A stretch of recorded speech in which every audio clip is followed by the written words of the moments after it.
Salam saudara terkasih dalam Kristus, salam jumpa pada renungan harian Embun Pagi.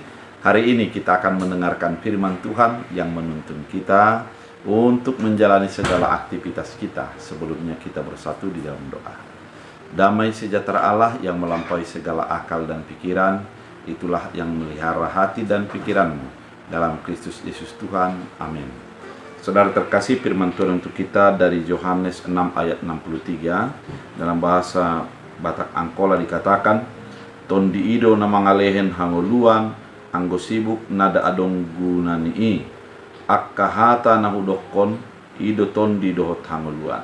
Dalam bahasa Indonesia, rohlah yang memberi hidup, daging sama sekali tidak berguna. Perkataan-perkataan yang kukatakan kepadamu adalah roh dan hidup. Demikian firman Tuhan. Saudara terkasih di dalam Kristus Yesus, pada pasal ini, yaitu pasal 6 ayat sebelumnya diterangkan, Yesus menerangkan dia adalah roti hidup. Artinya dikatakan bahwa tubuhnya itu akan dikasih untuk menyelamatkan orang-orang yang sudah mati. Kemudian menghidupkan orang-orang yang sudah di dalam maut dan memberikan kekuatan kepada orang-orang berdosa.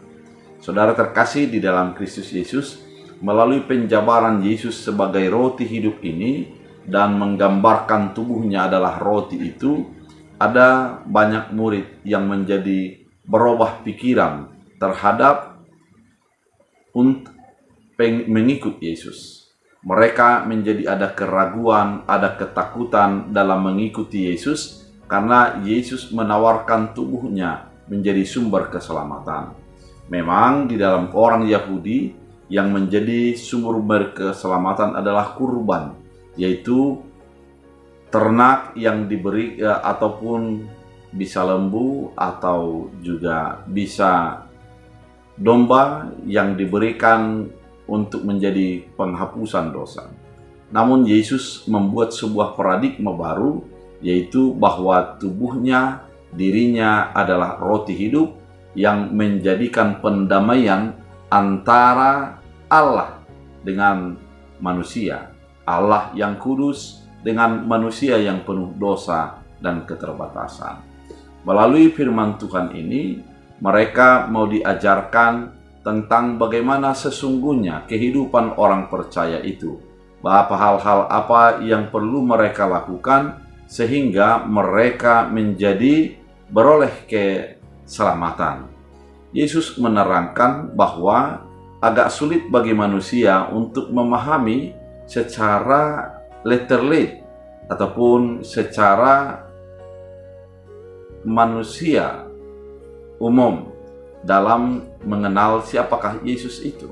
Sehingga yang dibutuhkan bagi manusia adalah bagaimana mereka agar menjadi memahami firman, memahami tentang diri Yesus. Yang diperlukan adalah roh. Roh itu yang memperkenalkan tentang keselamatan. Roh itu yang memperkenalkan tentang kebebasan dan kemenangan di dalam penebusan Kristus Yesus. Dan melalui itu murid mau diarahkan bahwa mereka juga harus memiliki roh Allah, dan dengan roh itulah mereka menjadi menyadari keterbatasannya dan menyadari bahwa membutuhkan Kristus Yesus dalam kehidupan mereka. Saudara terkasih di dalam Kristus Yesus, roh itu adalah firman Allah dan yang dikatakan oleh Allah. Artinya, roh yang begitu sulit untuk mereka pahami, untuk mereka pikirkan, ternyata adalah firman Allah itu sendiri. Apa yang dikatakan oleh Kristus Yesus, itulah roh itu. Oleh karena itu, untuk memahami dan mengerti maksud Kristus, ternyata langkah yang utama adalah menyadari bahwa kita harus hidup di dalam firman, dan firman yang menuntun kita untuk melakukan kehendak Allah. Melalui itu kita mau diarahkan untuk menjadi membaca firman setiap saat, untuk menjadi merenungkan firman.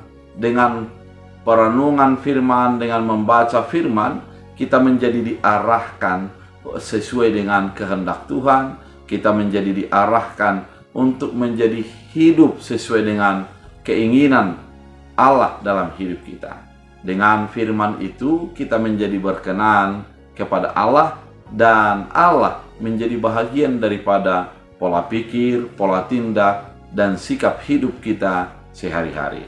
Oleh karena itu, saudara terkasih di dalam Kristus Yesus, firman ini mau menerangkan dengan secara jelas bahwa perkataan-perkataan yang kukatakan kepadamu adalah roh dan hidup.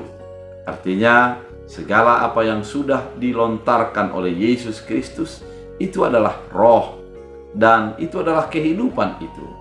Karena memang kalau kita kembali kepada nats lain dalam Yohanes adalah